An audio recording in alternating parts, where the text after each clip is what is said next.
Okay, the next thing I'm going to show you today is I'm going to show you how I hand feed a baby pigeon.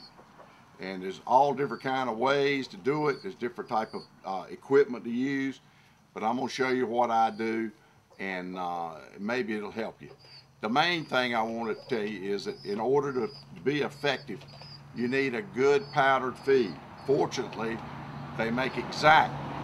Exact is actually made for parrots and parakeets and stuff that people hand feed, but it works real good for pigeons, and particularly when you start them off. What I like to do, what I have here is a modern Oriental frill here. They basically don't have a beak. It's real hard for the parents to feed them.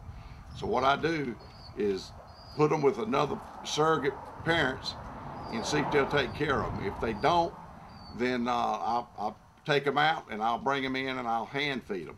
In fact, this is one right here that might be 2 weeks old, and he's still being fed.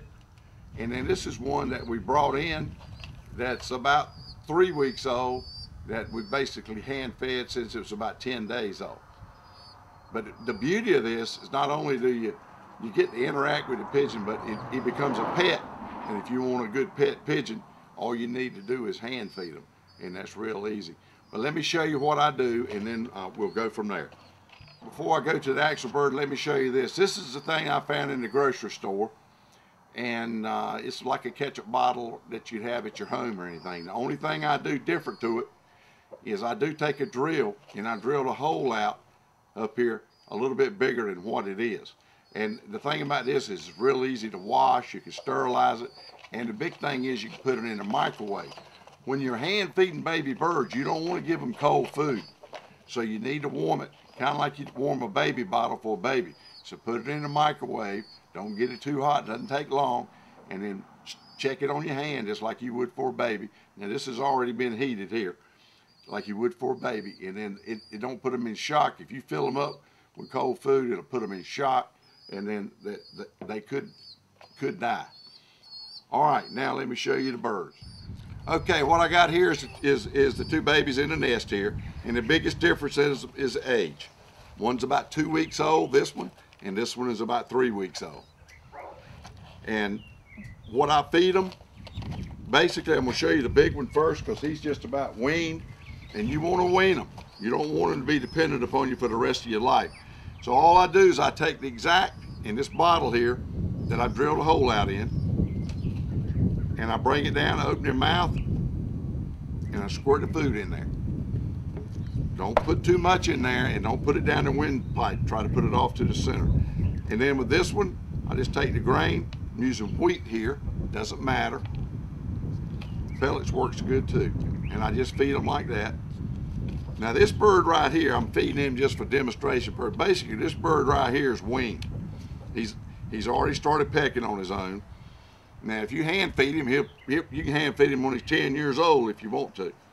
But anyway, he's big enough now, he's weaned, he'll start eating on his own, and that's what your goal is. Once you get him there and he fills his crop up with food, then you basically got him. He'll do fine. If you have trouble with him weaning, what I like to do is put another bird in there, a baby bird about the same age or a little older that's already pecking, and then he'll show the other one how to eat. So that's what you do. And they do chicks the same way. Chickens.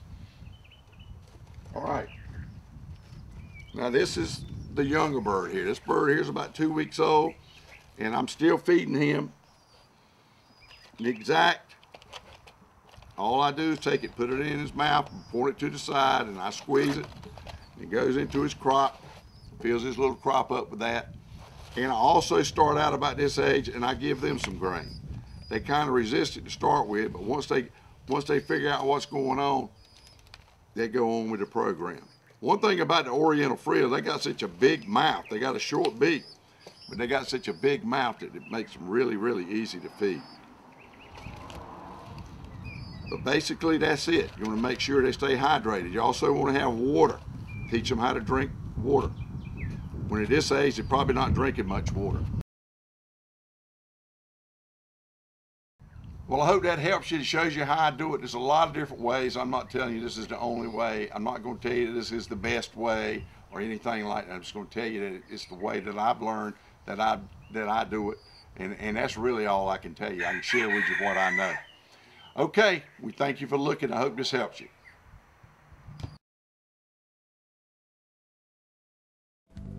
Color Pigeon Loss, featuring 28 breeds of fancy pigeons, high-performance Turner rollers. We have birds available at all times. Capuchins, Saxon monks, Saxon priests, Swiss crescents, ice pigeon, saints, frillbacks, archangels, starling, figuritas, old German owls, Chinese owls, satinets, swallows, Saxon shields, and much, much more. For breed availability, visit www.colorpigeons.com. For purchasing, pricing, and shipping info, call toll-free 1-800-527-0918. Muir Nagel, better known as Dr. Pigeon by his friends, is known by his one-eye cold treatment. It's called One Drop, One Time. It only takes one drop, it only takes one time. Every breeder needs at least one bottle of One Drop, One Time to keep in their loft for those nasty eye colds. They're available at Boys Pet Supply, New England Pigeon Supply, and Pro Flight Supply. And remember, the next time you buy pigeon supplies, be sure to include one bottle of One Drop, One Time. Hi, this is Jerry Gagne, Foy's Pigeon Supplies, oldest pigeon supply company in the United States. When Danny Joe approached us about being a part of this great project, we were really excited. If you're looking for pigeon supplies, if you're looking for pigeons, I hope you'll give us a call. Foy's Pigeon Supplies, we're on the internet, just type in Foy's, or if you'd like to call us, it's 1-877-355-7727. Ask about our 204-page all-color catalog. We'd be glad to send it to you.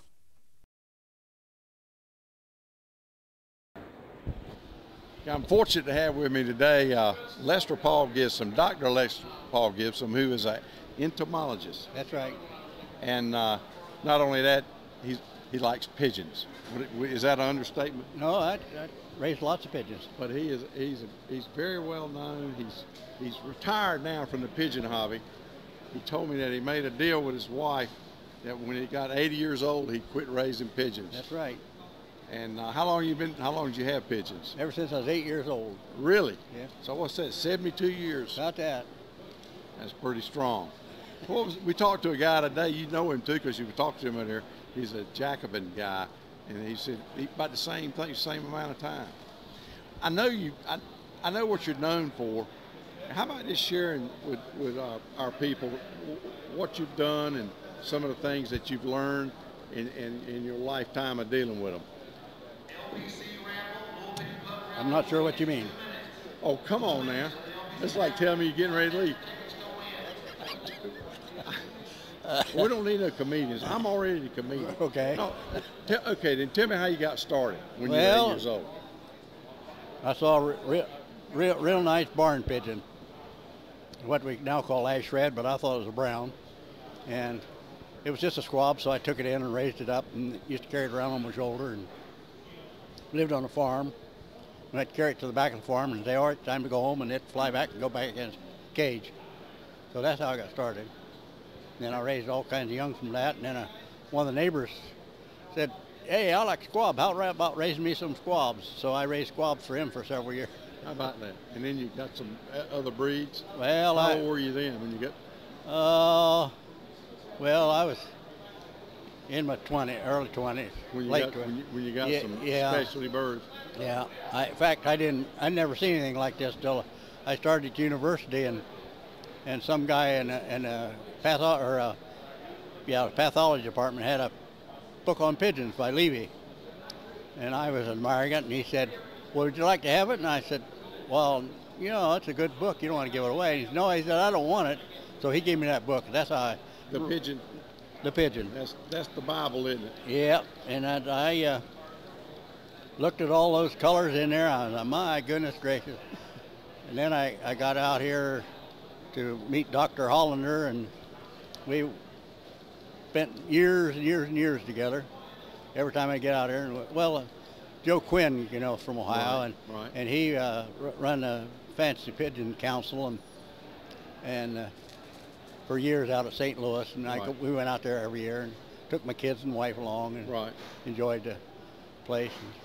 I bet he was an interesting man too, wasn't he? Very interesting, yes. And then, of course, through him I met Bob Pettit, and a whole bunch of people. Right. And then after they found out I knew a little bit about genetics, they asked me to start teaching genetics at these council meetings. So John Potter from Galen, Michigan, and I taught genetics out there. Really? Yeah. Well, that was fun. Yeah, it was. Yeah. That was fun. I know just about enough of it to mess something up, and that's about it. Well, when I was younger, I got into genetics when I was raising canaries. I raised hundreds and hundreds of canaries, and finally had to get rid of those. Right. Would you sell them? I sold them, gave them away. Right. I sold an awful lot of them to pet shops. Right. But it came to the point, I don't tell my wife I said this, but she said, I think you like the birds better than you do me, so the birds had to go, you know. Right. When you were breeding, when you were doing your breeding and your genetic stuff, did you have a particular breed of bird, or you just didn't care what breed it was, or did you have a breed that you worked with? Mainly I worked with rollers, but I pulled colors from any breed I could get. Right, but you were putting the colors in the rollers. Exactly. Right. Yeah. You ever heard of James Turner down in South Carolina? No. Yeah, he's a good friend of mine. He's done a lot with rollers. He put the color in rollers. I know him real good. I think a lot of people did that and didn't know about the other people who were doing it, so they did right. He kind of got his, he said, on a trial and error type thing, you know. Yeah, right. He's done pretty good about it. But it's a pleasure to finally meet you. I've talked to you many times on the phone. I got your book, and people, let me tell you something. This man right here he's a legend, and I'm very fortunate to meet you, and very fortunate for giving me this time to talk to you and share this information with me. And I appreciate it. Thank you very much. Thank you. Closing, I got something I want to ask you for. I want to ask you to go to the YouTube website and go to Color Pigeons. When you bring that up, I want you to subscribe to our site. That helps us with the numbers. We got the visits and all that, the views, but we want you to just go there. It's a real easy thing to do. Subscribe. And the good news is, as soon as I put them on YouTube, they'll notify you that it's on there, and you can look at it before, just as soon as it gets on there. And you know, sometimes last month I had a problem. The guy that does my video, his father was deathly ill in the hospital, and I had the show done. I had it on YouTube, but it didn't get on the website.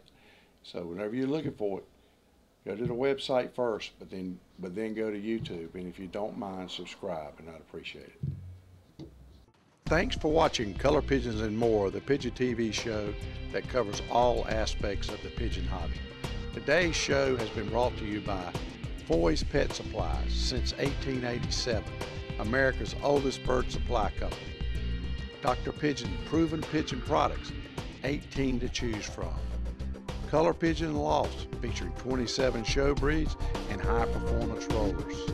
Be sure to tune in for our next episode. Be looking for us right here on the web.